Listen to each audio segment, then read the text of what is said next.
Citoyens de l'Imperium, aujourd'hui nous allons parler du retour de l'Empereur. Depuis la fin de l'Horus Hérésie en l'an 14 du 31e millénaire, l'Empereur persiste sur le Golden Throne, restant partiellement en vie grâce à ses dons de régénération. L'Empereur est un perpétuel. Ils sont des êtres que certains considèrent comme étant la prochaine évolution de l'humanité. Eda, la mère des Primarchs, et Malcador en faisait partie. Tous considéraient l'Empereur comme étant le plus puissant de tous les Perpetuals. Durant des millénaires, l'Empereur a influencé l'humanité en secret.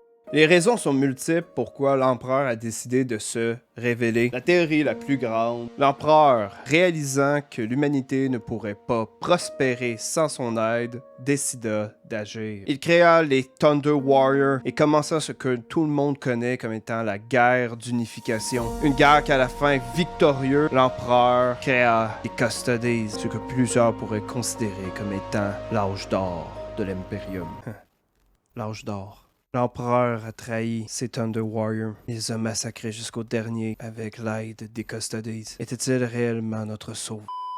Pour fonctionner le Golden Throne, ils ont besoin de l'énergie vitale et psychique de son hôte. Le corps de l'Empereur est toujours en continuelle décomposition et régénération. Chaque jour, pour maintenir l'Astronomicon, l'Imperium sacrifie 1000 Psykers. En l'an 999 du 41e millénaire, l'Adeptus Mechanicus a révélé la vérité. Le Golden Throne se détériore au-delà des connaissances du Mechanicus. L'Empereur est mourant et un jour, l'Imperium tout entier le suivra dans la tombe. Les planètes seront abandonnées aux mains du Chaos. La guerre civile fera rage à travers l'Imperium où l'espoir n'existera plus.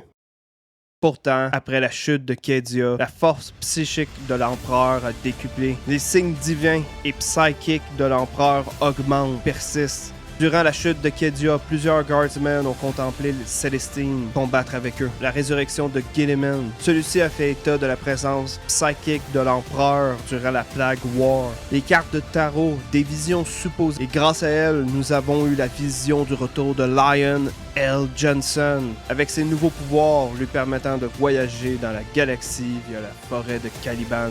Des trillions d'âmes le vénèrent, le prix chaque jour, et ce chiffre augmente à chaque minute. Les dieux du chaos le ressentent ce que jamais un dieu du chaos a ressenti autrefois, la peur.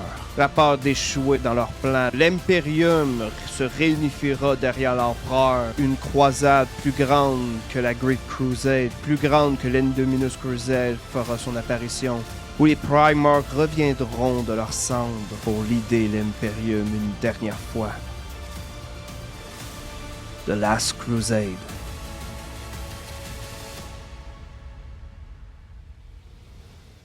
C'est ainsi que cette vidéo s'achève.